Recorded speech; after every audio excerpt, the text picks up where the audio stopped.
It only took 5 minutes to change everything. Just 5 minutes of fear and chaos that would forever alter the course of my daughter's life.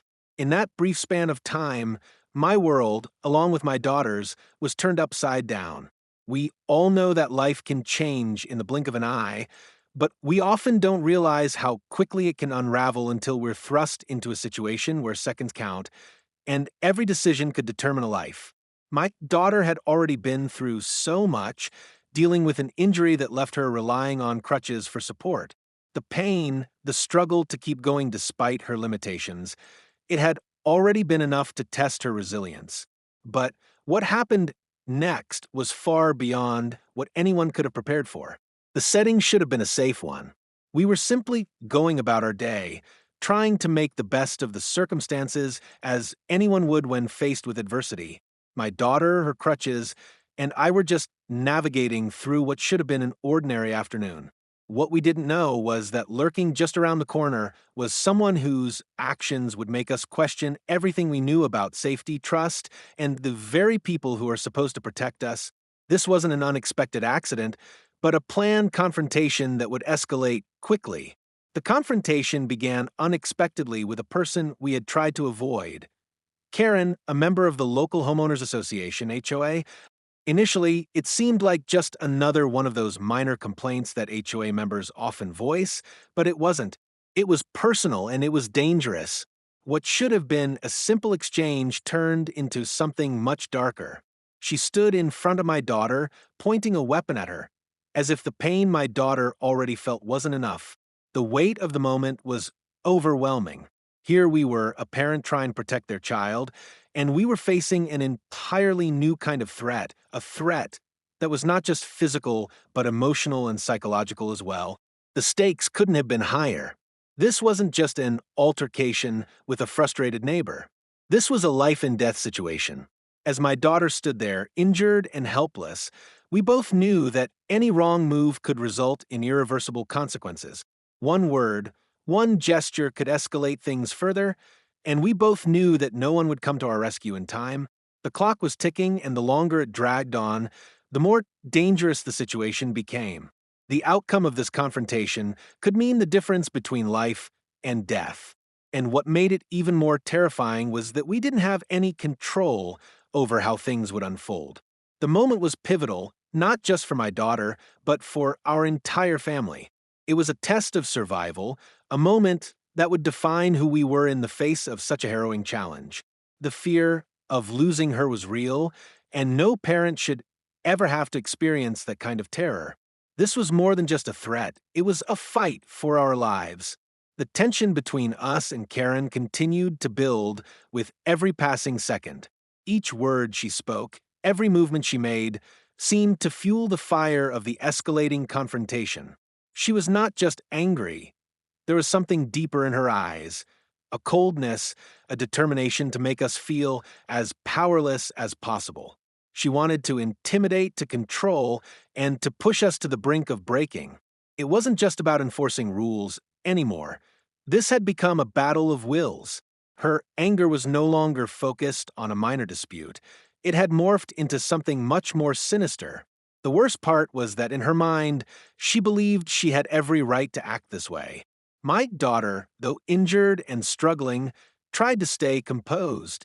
She was no longer the child who was just learning how to cope with the crutches. In that moment, she was forced to grow up faster than any child should.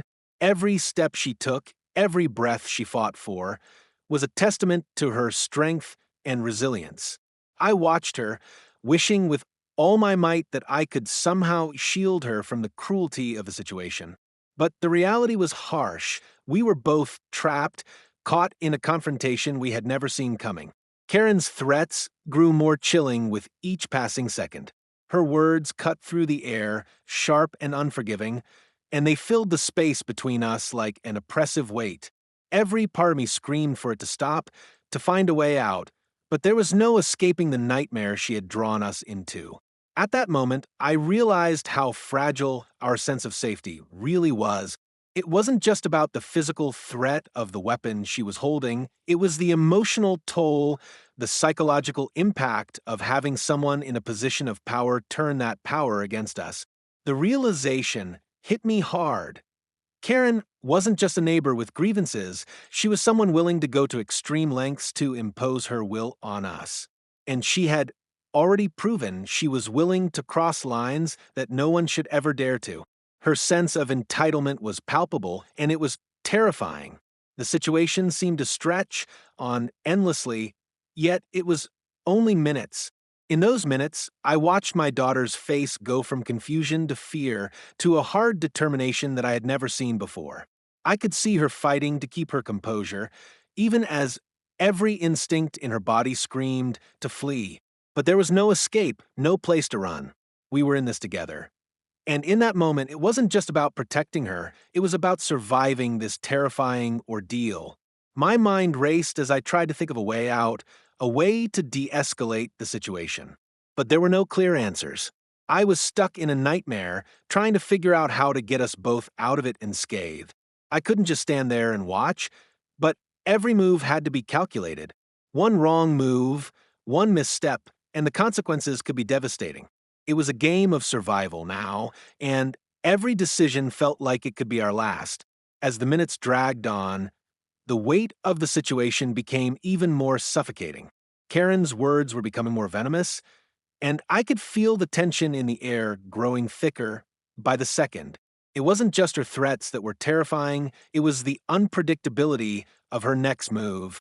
One moment, she would be standing still, glaring at us with cold, calculating eyes.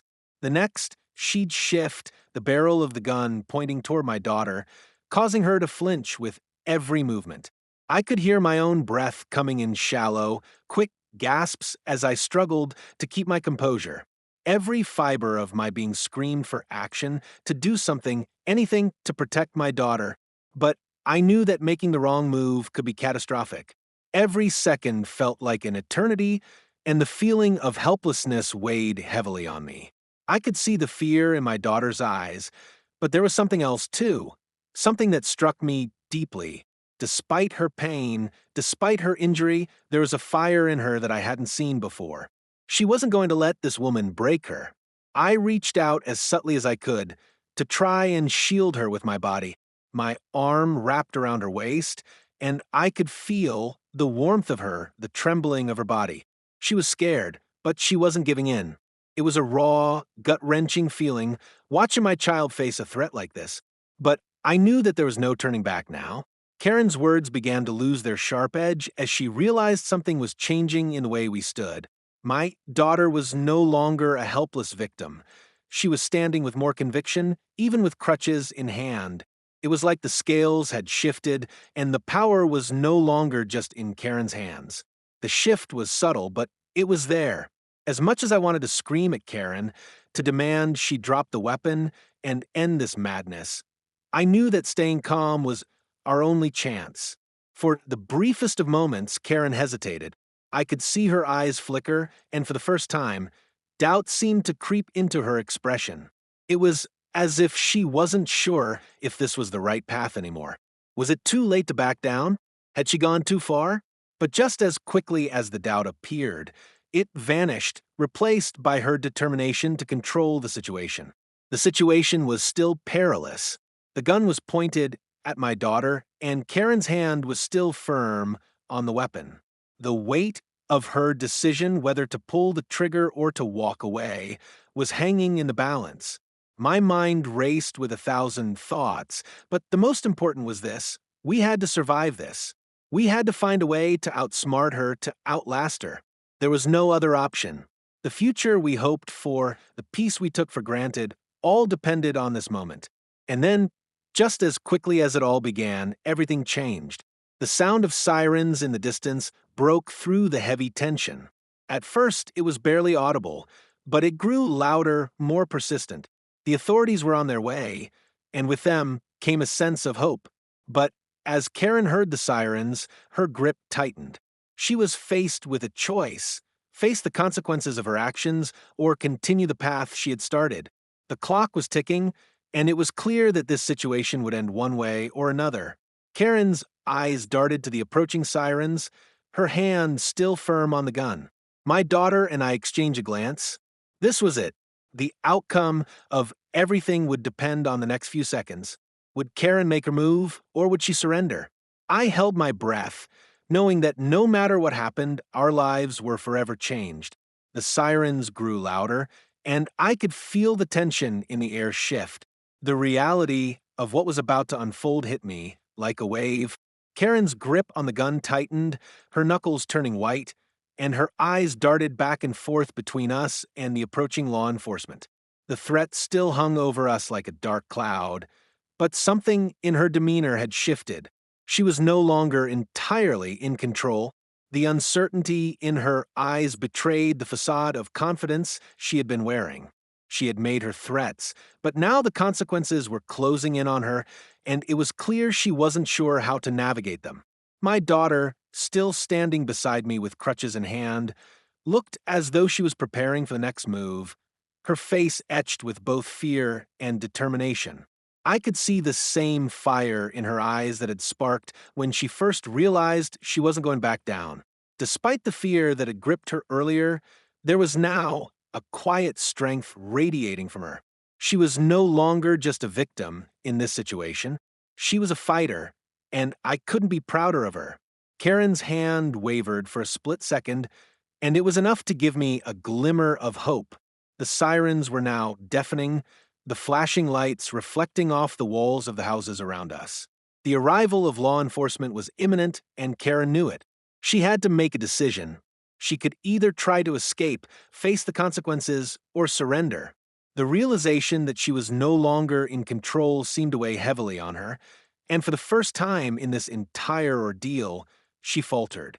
"Stay back!" Karen yelled, her voice cracking with desperation as she pointed the gun towards us again. But there was a tremor in her hand now, one that hadn't been there before. Her bravado was slipping away, and in its place was fear. Fear of the inevitable, fear of the repercussions of her actions.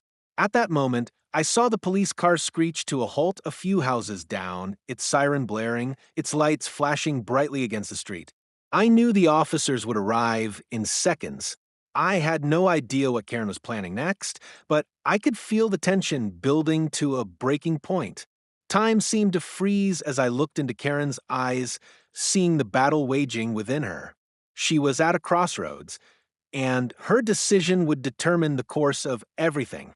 Then, as if the universe had intervened, the officers stepped out of their car, their presence commanding the scene. The sound of their radios crackling, their authoritative commands cutting through the air, was enough to snap Karen out of her daze. She hesitated, and in that instant I made a decision. I stepped forward, positioning myself between Karen and my daughter. My voice, calm yet firm, broke through the tension. "Let it go," I said, the words escaping my lips before I even realized I had spoken them. I wasn't sure if it was the right thing to do, but I knew it was the only thing I could do. My daughter was already injured, and I couldn't bear the thought of her being hurt further. Karen's eyes flickered between me and the police officers. She looked from the gun to the officers approaching her, then back at my daughter and me. The fear in her eyes was palpable now, and I could see the weight of the decision she had to make. She could continue her path of destruction, or she could surrender and face the consequences of her actions. In the end, it wasn't the gun that made her hesitate. It was the realization that she was not invincible. With a final, trembling breath, Karen dropped the weapon to the ground, the loud clatter of it hitting the pavement echoing through the street. The officers quickly closed the distance, securing her and placing her in handcuffs. The tension that had held us all captive for what felt like an eternity began to dissipate, replaced by the faint sense of relief that washed over me. As Karen was led away by the officers, I could feel my body begin to relax, the adrenaline finally starting to fade. But even as I stood there, watching her be taken into custody, I knew that this moment had changed everything. The terror we had experienced, the fear of losing my daughter, would remain with us for a long time. But we had survived. We had made it through together. My daughter, though still injured, leaned on me for support, her crutches clicking softly as she stood by my side. We were both shaken, but we were alive. And that, in the end, was all that mattered. As we walked back to our home, the weight of the ordeal finally started to lift, but the scars, both physical and emotional, would linger. The road to recovery would be long, but we would face it together, stronger for having gone through the darkest of moments. As we walked back to our house, the world around us seemed quieter, but the silence felt more like a heavy weight than a relief. It was as though the air was still thick with the memory of what had just transpired. My daughter, still clutching her crutches, walked beside me, her steps slow but deliberate. There was a quiet strength in the way she carried herself, despite the fear and the pain that had only moments ago overwhelmed her. I wanted to reach out to wrap her in my arms, but I knew she needed space to process everything that had just happened. The sirens, now distant, seemed like a fading echo, but the tension in my chest remained tight and unrelenting. We had survived, yes, but the aftermath of what had occurred would take time to unpack. The physical injuries from her crutches, the trauma of the threats, and the suddenness of it all. These things couldn't be erased with the turn of a page. It was as if a part of us had been irrevocably changed in those few minutes, and that change was something we would have to learn to live with. We made it to the doorstep, and I paused for a moment, taking a deep breath. The events of the day had unfolded so quickly, and the relief was mixed with exhaustion. As I reached for the door handle, I noticed my daughter glance up at me, her eyes filled with a mixture of emotions, uncertainty, fear, and strangely a sense of resilience. It was as though she was already beginning to rebuild, brick by brick, from the ruins of that moment. I opened the door, and we both stepped inside, the quiet hum of our home offering a contrast to the chaos we had just escaped. It was a sanctuary, our sanctuary. As we entered, I could see the familiar comforts of home surrounding us. The living room, the soft furnishings, the quiet corners, it all seemed so ordinary, so far removed from the terror we had just faced. But even in this normalcy, the weight of the day pressed down on us. I could see my daughter lower herself onto the couch, her body exhausted from the physical strain and the emotional toll. She had always been a fighter, but this had been something different. As I sat beside her, I couldn't help but think of everything that could have gone wrong. In that moment, I realized that our lives had changed irrevocably, not because of Karen, but because of how we had handled the situation. In the face of fear, we had held on to something stronger, each other. As the minutes passed in the quiet of our home, I found myself reflecting on the unpredictability of life. What had started as a normal day had turned into a nightmare that could have ended in tragedy. But it hadn't. We had fought back, not with force, but with our will to survive. And, in the end, that was the lesson we would take from this. In the days that followed, the road to healing would be difficult. My daughter would need time to recover from her injuries, both physical and emotional. The scars of that day would never fully fade, but they would serve as a reminder of the strength she had shown, the resilience she had embodied in the face of the unthinkable. For me, as a parent, the experience was a wake-up call, a reminder that we are never truly safe. But it was also a testament to the strength of our family, to the bond we shared that would carry us through the darkest moments. And as we moved forward together, I knew that nothing could ever take that away from us. Though we had faced one of the most terrifying moments of our lives, we had emerged stronger. And as the days passed, we learned how to rebuild, to heal, and to move forward with a renewed sense of purpose. Our family, unbroken, was ready to face whatever came next. Because in the end, survival wasn't just about getting through the storm, it was about standing tall when the dust settled. And that was something we would carry with us always. As the days turned into weeks, the emotional toll of the incident slowly began to settle in. My daughter and I were physically safe, but the psychological scars would take time to heal. There were moments when I'd catch myself staring off into space, replaying every detail of what had happened. The sound of Karen's threats still echoed in my mind like a faint whisper in the back of my head. I knew I wasn't alone in this. My daughter, too, was processing everything in her own way. She became quieter in the days after the incident. While she was still physically recovering from her injury, there was a different kind of healing that needed to take place, the kind that couldn't be seen. I watched her with a mix of admiration and sadness. She was so strong, so resilient, but I could see the weight of the experience in her eyes. I couldn't protect her from everything, and that was the hardest pill to swallow. No matter how hard I tried, there were forces in this world beyond our control, forces that could tear apart the fabric of safety we had worked so hard to build. Still, she tried.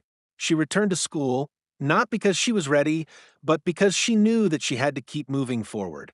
The crutches were no longer just a physical support, they had become a symbol of the strength she carried within. Each step she took was a small victory. It wasn't just about getting through the day, it was about reclaiming a sense of normalcy even in the face of the trauma she had endured. But there were moments, small, fleeting moments, when I could see the weight of what had happened on her face. I could see the hesitation in her eyes when she heard a loud noise or the way she flinched whenever someone came too close. It broke my heart to see her carry that burden. But I also knew that she wasn't the same girl she had been before the incident. She was stronger, more determined, and more aware of the world around her. As for me, I spent long hours thinking about the what ifs. What if Karen had pulled the trigger? What if we hadn't been able to keep calm, to stay composed? What if the police hadn't arrived in time?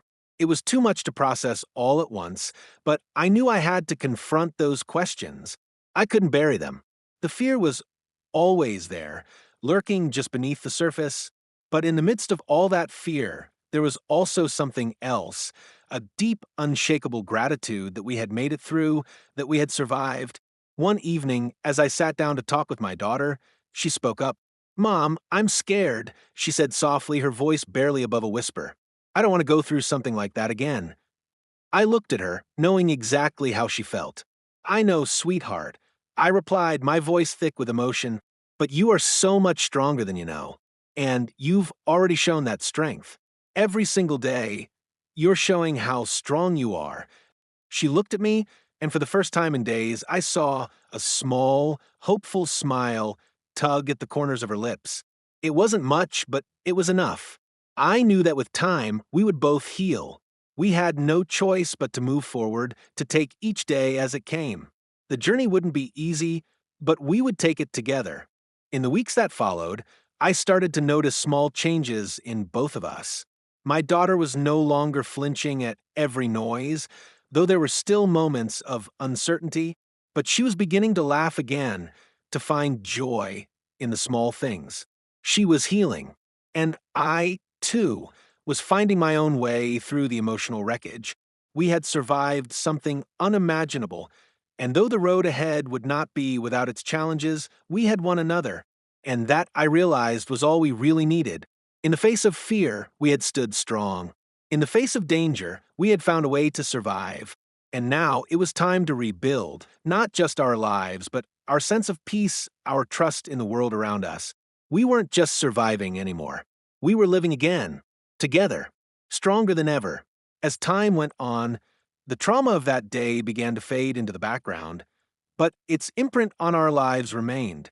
It became a part of who we were, shaping how we interacted with the world and with each other. My daughter, with her newfound resilience, began to push herself more, determined not to let her past define her future. Her physical recovery was marked by small, yet significant milestones. An increase in strength, a gradual return to her hobbies, and a determination to reclaim her independence. But the emotional journey was more complicated, and it was a road we both had to navigate carefully. We started taking things one day at a time. I saw her slowly returning to the things she loved, reading, drawing, spending time with her friends. Her laughter, though still cautious at times, began to fill our home again. I knew that the healing process wasn't linear. There would be days when she would take 2 steps forward and then retreat one. And that was okay. Every step, no matter how small, was a victory.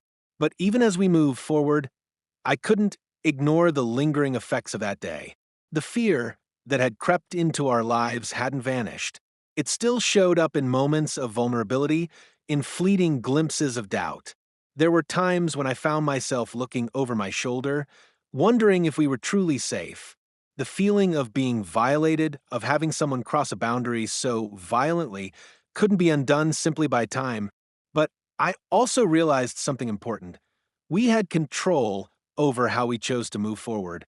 And though the past would never fully disappear, it didn't have to hold us hostage. We started talking more about the incident, about our fears, about the future. It was cathartic in a way to speak openly about what we had both been through. At first, it felt like too much, too raw, too soon. But eventually, it became a way to process everything. And through these conversations, I saw my daughter find strength in vulnerability. She was no longer holding the weight of her emotions alone. We were carrying them together, and that shared burden made it lighter. But there was still one lingering question: why had Karen done it? Why had she been willing to go so far to intimidate us, to threaten my daughter's life? I thought about it constantly, and yet the answer remained elusive. It wasn't just about the HOA rules or some petty argument. It was something deeper, something broken inside her that had made her think she had the right to act in such a monstrous way. But in the end, her reasons didn't matter. What mattered was that we had survived, that we had faced that darkness together and emerged stronger. Eventually, Karen faced the consequences of her actions.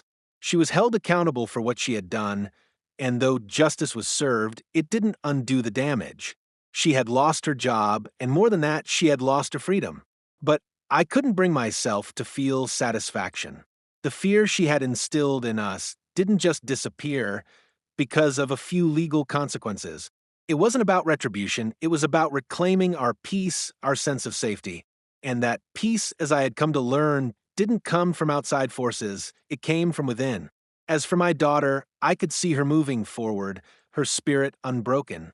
She wasn't just surviving anymore, she was living. She had found her strength, and in doing so had helped me find mine. We had both learned that the most powerful thing in the world was our ability to persevere, no matter how great the fear, no matter how insurmountable the obstacle. The journey hadn't been easy, but it had been transformative. And so, as we stood together at the threshold of a new chapter in our lives, I realized that the most important thing we could do was keep going.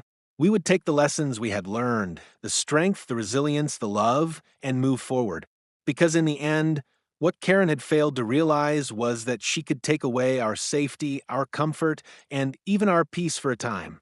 But she could never take away our will to rise, to fight, and to rebuild. We had been through the fire, and though we were scarred, we were stronger for it. And now, more than ever, I knew that no matter what came next, we would face it together. Stronger, braver, and more determined than ever. As the months passed, life began to return to a new sense of normal. The painful memories of that traumatic day faded slightly, but they were never completely gone. They were woven into the fabric of our everyday lives, hidden beneath the surface, but always there, quietly shaping our actions and decisions. My daughter, in her quiet strength, had become a beacon of hope for me. Watching her continue to fight, not just to heal, but to thrive, reminded me of the resilience of the human spirit. We found comfort in the simple things: the evenings spent at home, the quiet moments of laughter, and even the mundane routines that we had once taken for granted became a reminder that life was precious. My daughter's healing wasn't just about her physical recovery, it was about reclaiming her sense of safety, her trust in the world, and in herself. And she was doing just that. Slowly, steadily, she was rebuilding her confidence. The crutches that had once represented her limitations became a symbol of her strength. Each step she took was an act of defiance against the fear that had once threatened to define her. And for me, watching her reclaim her life, I realized something important. The healing process wasn't just about overcoming the immediate trauma, it was about learning how to live in the aftermath of it. We had both been broken in our own ways, but we were finding a way to heal, to find peace amidst the chaos. The road wasn't always smooth, And there were still moments of doubt, moments when the weight of what had happened would come crashing back in. But we had learned to embrace those moments, to acknowledge the pain, and to keep moving forward anyway. One evening, as we sat together in the living room, I found myself reflecting on how far we had come. I looked at my daughter, who was now sitting beside me with a smile that reached her eyes, and I realized that we had done it. We had made it through the worst of it, and though the scars of that day would remain with us, they no longer had the power to control us. "I'm proud of you," I told her, my voice thick with emotion. "You've shown me more strength than I could ever have imagined." She looked at me, a small smile tugging at her lips. "I learned from the best," she said, her voice filled with warmth. And in that moment, I realized that the strength I had seen in her wasn't just something that had appeared overnight. It had always been there. It had been within her all along, waiting to be tapped into. She had just needed the right circumstances to bring it out. And in a way, that's what this journey had been about for both of us. We had been forced to find strength in ourselves and in each other. We had been tested, but we had passed, and we had done so together. As I looked at my daughter, I knew that no matter what the future held, we would be ready. Life would always have its challenges, but we had learned that we were capable of facing them head on. We had learned that we were not defined by the worst things that happened to us, but by how we chose to rise above them. In the end, our story wasn't about the fear we had faced or the danger we had narrowly escaped. It was about our ability to come out the other side stronger, more resilient, and more determined than ever before. It was about the power of love, family, and the unbreakable bond between us. And as we walked forward hand in hand into whatever the future held, I knew one thing for certain. No matter the challenges we would face them together, and nothing would ever break us again. As time continued to pass, life began to feel more like it used to. The rhythm of our daily routine slowly resumed, but there was a quiet undercurrent of change in the way we saw the world. Every moment, every day, became a reminder of how far we had come. The months that followed became a blend of healing and rebuilding, both physical and emotional. My daughter, despite the occasional flare-up of fear or doubt, was thriving. She started walking without crutches, a symbol of her strength, and her once tentative steps now had a renewed confidence. The strength she had found within herself became evident in every aspect of her life, and I couldn't help but marvel at her ability to rise after such a harrowing experience. But as much as I was amazed by her, there were still days when I felt the shadows of that day creep back in. The memories, Karen's threats, the sound of the gun, my daughter's terrified face, would resurface in quiet moments. And on those days, the weight of everything would settle in my chest like a stone. It was hard to ignore the impact it had on me as a parent. Protecting my child had always been my top priority, and the fact that I had failed, even for a moment, haunted me. But I also knew that we had come out of that moment stronger. My role had never been about keeping her safe from everything, but helping her learn how to face the world, no matter how scary or unpredictable it might be. One afternoon, as we sat on the porch watching the sunset, my daughter spoke up, her voice soft but steady. "Do you ever think about it? What happened?" she asked, her gaze fixed on the horizon. I paused for a moment before responding, my heart heavy with the memories. "I do," I admitted, "but I try not to let it control me. We can't live in the past. We have to keep moving forward." She nodded, her expression thoughtful. "Yeah," she said, her voice carrying a maturity that I had come to admire. "I guess we can't. We have to make sure that what happened doesn't define who we are. We're not just victims, right?" Her words hit me with a force I wasn't expecting. She was right. We weren't victims. We had been through something horrible, yes, but we had also shown an incredible amount of strength to get through it. And though it had left its mark, it didn't define us. We were more than the sum of that one experience. We were survivors, yes, but we were also so much more. The conversation shifted after that, and we spent the rest of the evening talking about our hopes for the future, what we wanted to achieve, where we wanted to go, and what we wanted to build. We both agreed that we wanted to live life fully, without letting fear or the past hold us back. It wasn't going to be easy, but we had already faced the worst and come out stronger. There was no reason to believe we couldn't handle whatever came next. As I looked at my daughter, I realized that she had taught me something important through all of this. She had shown me that it's not about avoiding the difficult moments or the painful experiences. It's about how we choose to rise from them, how we find strength in the face of adversity. And it was in those moments, those small, quiet victories, that we found the true measure of our resilience. With each passing day, we were learning to live again, not just surviving, but truly living with all the joy, laughter, and love that life had to offer. The shadows of the past would never fully disappear, but they no longer held us captive. We had found a way to move forward, to rebuild, and to embrace the future with open hearts. The road ahead was uncertain, but one thing was clear. Together, we could face anything. And with that certainty, we took the first steps into the future, ready for whatever came next. No longer defined by what had happened to us, but by the strength we had discovered within ourselves and the love that had carried us through. As we stood at the threshold of a new chapter in our lives, I realized that everything had changed, but in a way that was unexpectedly beautiful. We had faced unimaginable darkness, but we had come out the other side stronger, more connected, and more aware of the fragile, yet resilient nature of life. My daughter, now walking confidently without crutches, no longer carried the burden of fear that had once weighed her down. Yes, the memories still lingered, but they were no longer the defining force in her life. She had emerged from the storm not just as a survivor, but as a force to be reckoned with. And in her, I saw not just my daughter, but a reflection of the strength that had always existed within me, too.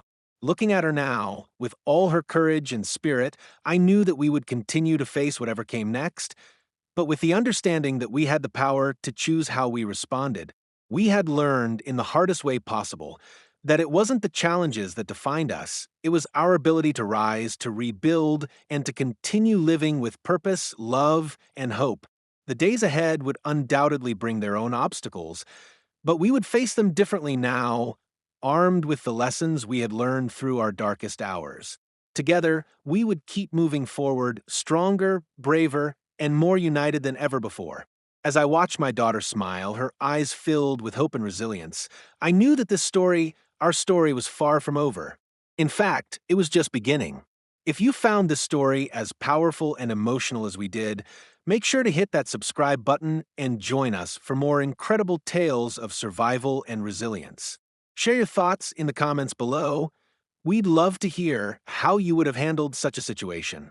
Don't forget to like and share this story with your friends so they can experience it too. And for more gripping HOA stories, stay tuned to the HOA Stories, where every tale is packed with suspense, drama, and life lessons you won't miss.